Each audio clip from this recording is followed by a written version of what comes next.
once Big Ten play starts, you got a slugfest on your hands. Going on the road to the Big Ten is as hard as anything in college basketball. The Big Ten is the best conference in America. We want to win the Big Ten outright. That's what we plan on doing.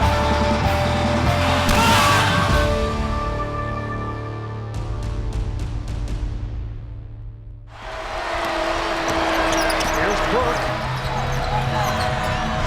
3-point game, 14 seconds. I was actually walking home from, I went to see a movie, and I checked my game cast, and we was down, I think, 13, and the run was happening. And as I walked in the house, I seen Trey cross half and shoot the shot. 5 seconds, fires for 3.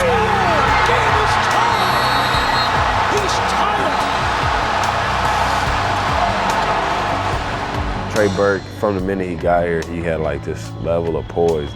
It was pretty shocking, especially from a freshman. Trey was one of a kind, but Derrick spent time with Trey. He would come up, to games and talk with Trey after the game, and Trey would give him, a little piece of advice here and there. Main thing he told me, stay committed to what you want to do and never slack. Just looking up to him and just saying, man, he's playing out his mind. Hopefully that can be me one day.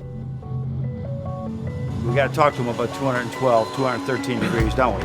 We got to really bring it. You bring it for this time right now, right? We'll be ready to play and let the chips fall where they may.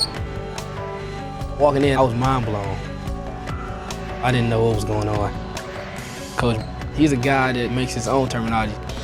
I would just hear him say some things, and I was just like, what is he talking about? A donut, a waffle? Oh, he's talking about breakfast out here. I didn't understand. I found myself being over passive. I just didn't feel like myself at the beginning of the year. We had a lot of veterans on our team, and I didn't want to be the guy, trying to overseer their voices.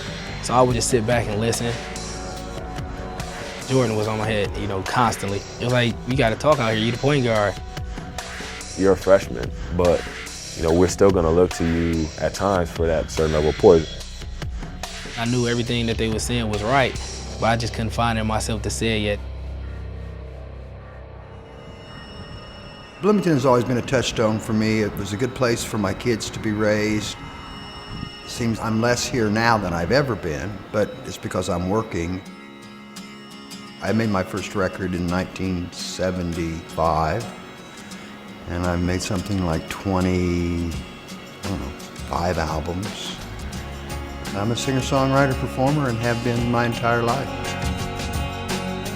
For someone that didn't grow up here, when you listen to John Mellencamp or John Cougar Mellencamp's music, you always thought of Indiana and the state of Indiana. And then as you get older and you dive more into it, then you realize how big a part of Bloomington he is. John Mellencamp, Meg Ryan in attendance. I came to Bloomington in 1972-3.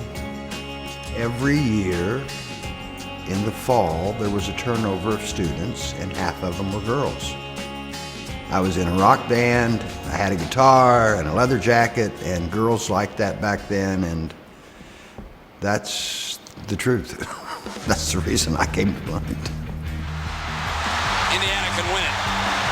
Believe it or not, it was the guys in my band who got me into watching basketball. Smart takes the shot, and the Hoosiers with 3 seconds. Go ahead. 1987, I'm in Stockholm, Sweden, and I used it in the Final Four. We called somebody up, they took their telephone, stuck it in front of the television so we could hear the announcing going on, and then we put it on speakerphone in the hotel room in Stockholm so we could hear the basketball game. Indiana wins the championship. Keith Smart is the hero. I have always had a very good rapport with Indiana University.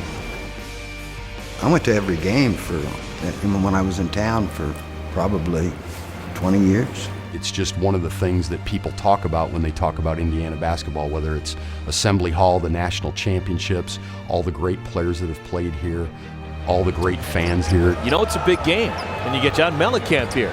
It's a big deal when he's here, absolutely. He really has treated us, our family, certainly this program, but he's treated it with just incredible respect.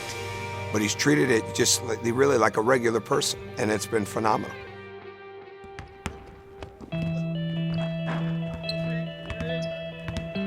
I'm about 2.5 years older than Fran is. And it was just the two of us and our parents, John and Shirley. My parents always took us to basketball games in Philadelphia, college games specifically. Most boys at that age, you get into fights with your brother, and we never really did. We were best friends, and my father in particular was really keen on making sure that that happened. He was a Philadelphia police officer, fought in Korea. In his lifetime, saw a lot of things and wanted to make sure that the family dynamic was loving and as strong as it became. It was just sort of how we were raised. Ultimately, both ended up in the sports arena, me in coaching, he in sports writing. He's a columnist. I'm a sports columnist for the Delaware County Daily Times, just outside of Philadelphia, and I cover primarily the 4 or 5 major league teams in Philadelphia.